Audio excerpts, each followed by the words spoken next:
Hello, and welcome to the Grand Finals weekend recap for the Oceania 7K World Cup 2025.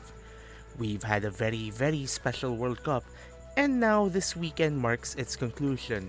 The only thing remaining is deciding how the top 3 would actually place. Well, if you want to know how, let's get things started. The losers bracket grand finals was a rematch from 2 weeks ago where China knocked Philippines down to the lower bracket before ending down there themselves after a 2-7 loss against South Korea. The Mania world held their breath in anticipation to see if Philippines' momentum from a 7-6 win against Japan would prevail over a team that has already beaten them once in this tournament. China opened up with their Protect EX1 and took it without much trouble by virtue of having half as many misses as their opponent despite similar ratios. Philippines responded with LN2, where they in turn had much better combo consistency and the score was back to even. The story of China picking Rice charts and taking the score lead only for Philippines to respond with LN and tie the match back up would continue for the better part of this clash. On Rice 1, Turks put on their carry shoes, but what they gained in the first 3 quarters, Arquin Olivares almost took back in the fourth one, just barely running out of map as they needed 9k more to score a breakpoint. LN3 was in OG-san's hands as the only 2 misses they suffered were due to a well-timed caster curse. He's very comfortable with this, it seems like. Yeah. Holding some 5k combo, like, nope, well, I guess not anymore. Well, there you go. And due to the map ending. This in the bag. OG-san finally drops their 6,000 comp. A tale of 2 1v1s unfolded on Rice 5. On the top row, AF and Arquin Olivares were trying to stabilize and AF won that battle handily. Meanwhile, Turks was the one to blink first in the staring contest between them and OG-san. China emerged from the first half of the chart ahead by 17,000 points and held on to that lead until the end. OG-san had outdone themselves on their team's Protect LN1, scoring a 980k near FC stained by a single slider break early on. As if inspired by that, Turks followed a suit with a full combo of their own on Rice 3. After a relatively uneventful LN4 and Rice 6, where after a close intro, the team who picked the respective charts slowly built up the advantage, Philippines resorted to the LN Extreme pick EX2, and there OG-san towered over the lobby with a more than 40k advantage to their name. To summarize the situation so far, after nearly an hour, the score was at 5-5. China exhausted most of the Rice pool and EX1, Philippines ran the LN pool and EX2 dry. With HB2 banned, alone Rice 2 chart remained alongside hybrids HB1 and EX3. China, to the surprise of nobody, picked Rice 2. Sunny's first missed 600 combo in was soon traded by AF and the score gap briefly settled at around 7,000 points before a third of the map in. The same pattern tripped up everyone but OG-san to even things out.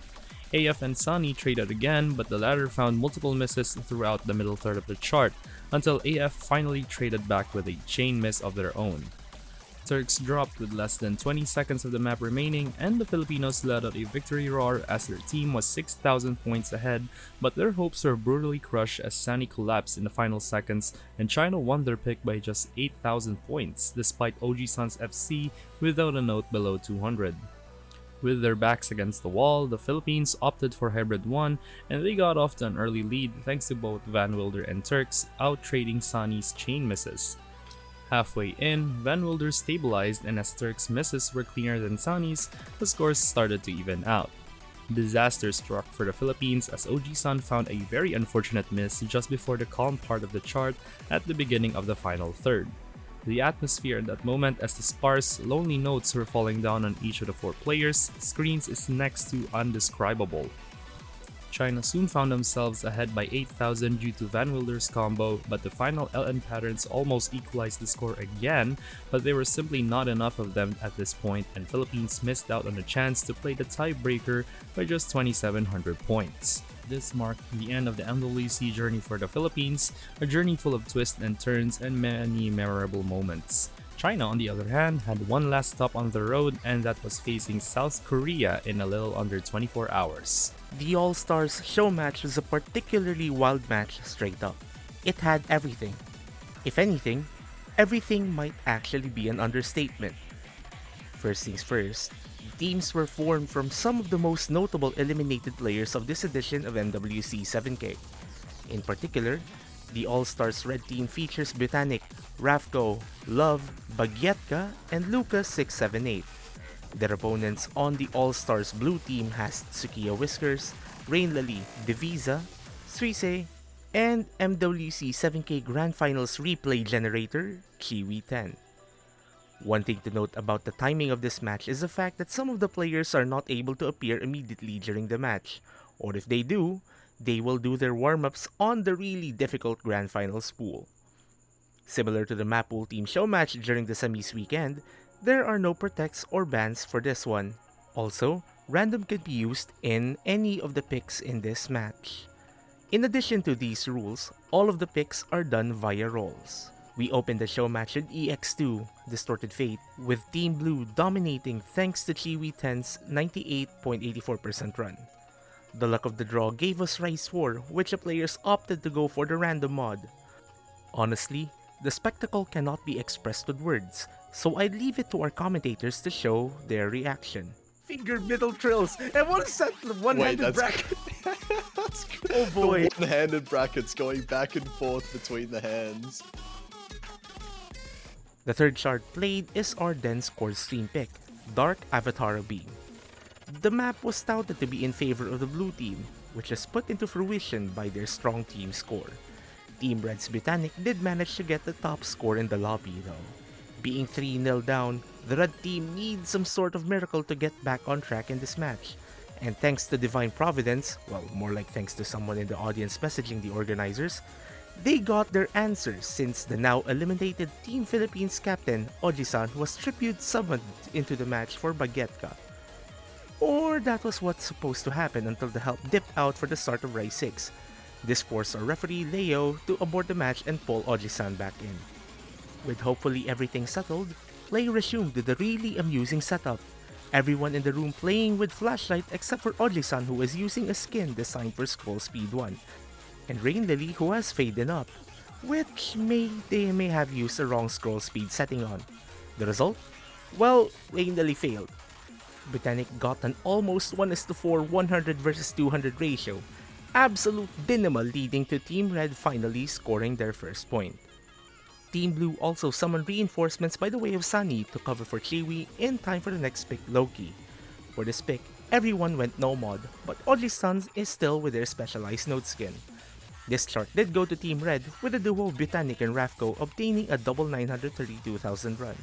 Hybrid 2, Signal was rolled next, and we now have Lucas678 coming in for the red team for the first time this match, substituting for Botanic. For Team Blue, Chiwi came back substituting in for Sunny. That said player went for Flashlight for this run, and for the third map in the row, Oji-san went for the low scroll speed node skin route, while the rest remained on no mod. Interestingly enough, it was Chiwi who scored the highest to lead the blue team to their 4th point. The next roll went to EX1, which everyone wanted to see be played on random.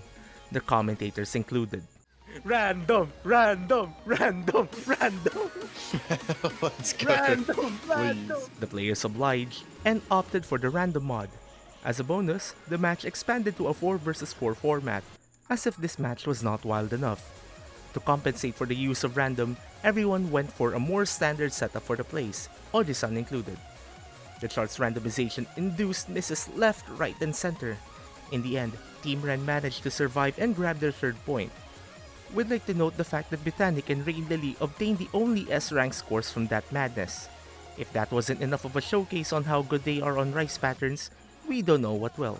The EX picks were exhausted after Absolute Evil was rolled. We had 2 lane covered players on the blue team, with Chiwi playing with Flashlight and Sunny opting for Hidden. Aside from that, the chart pretty much went normally for everyone. It concluded with Team Red tying up the show match 4 apiece. Kodoku no Kakurenbo got rolled, and we're back with the crazy mod usages. To spare everyone from the madness, let's sum up what happened at the end. Team Blue's Tsukiya Whiskers played with Sudden Death on and missed somewhere, so they failed. Chibi managed to full combo the chart, and Team Red's Botanic got a really strong score with Hard Rock up. Team Red is now leading the match 5-4. The next chart to be played was LN3 with random once again. Everyone played at a more normal setup, and it was Oji-san who really crushed the chart with random, scoring 967,000, putting their team to match point. The last hybrid chart coming through was put up next, where we saw some pretty interesting things as Team Red went full lane cover. Long story short, Kiwi casually dropped a 968,000 score, and Team Blue now pulled themselves back 6-5. LN1 became the last regular pick. Most of the players opted to use Hard Rock to make things interesting. Again, long story short, Team Blue managed to hold through the entire chart to tie up the match. This meant one thing, a full run of Lost Requiem. The tiebreaker chart is a 9-minute gauntlet featuring some of the most difficult patterns Osimania 7K has to offer. And it's just fitting that the All-Stars are the ones playing this for all of us as a treat. We don't think that this recap will be able to give any justice to how the players managed to play this in a competitive setting. We saw some crazy misses, accuracies from practically everyone. In the end, Oji-san was the only one who went out with a 98% accuracy, securing the win for the red team. The show match was pretty fun thanks to all of the shenanigans and the amazing plays from everyone. What a fitting way to feature some of the game's top players. With potentially the last match of the tournament, Seed 1 and Seed 2 face off Grand Finals, a match that will complete the sequence of this year's 7K MWC 2025 podium.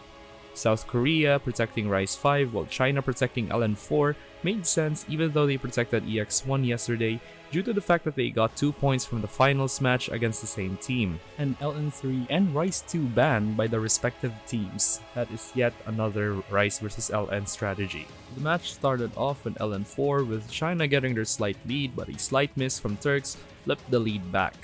A miss by Satori pushed the lead to 5 digits for the Koreans and eventually getting their first breakpoint. Rise 4 would be picked by South Korea, and the scores between the two teams were like night and day, with YZ 1155 the only one having a 99% accuracy on a technical chart, giving them their second point and a dominating 122,000 point lead. LN1 was next, and a rough start for Van Wilder would give the early lead for South Korea. This lead would remain growing as we get to the last half. Van Wilder's accuracy was just not enough to pull a few thousand points out, putting the match 3-0. Now it's time for Rise 3 Core Jack, and people are eyeing a lot on the South Korean players in terms of ratio.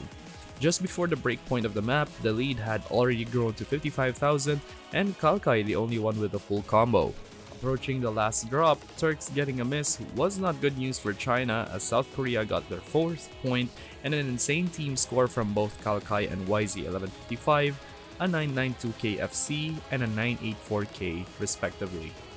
China picked LN2, and a close lead for South Korea could have been an opportunity for China to get their first point, with Kalkai's misses switching the lead out. China just needed to hold this lead until the very end, but Satori's missed 80% of the map, switched it back to South Korea, and would not let it go, which gave them their 5th point.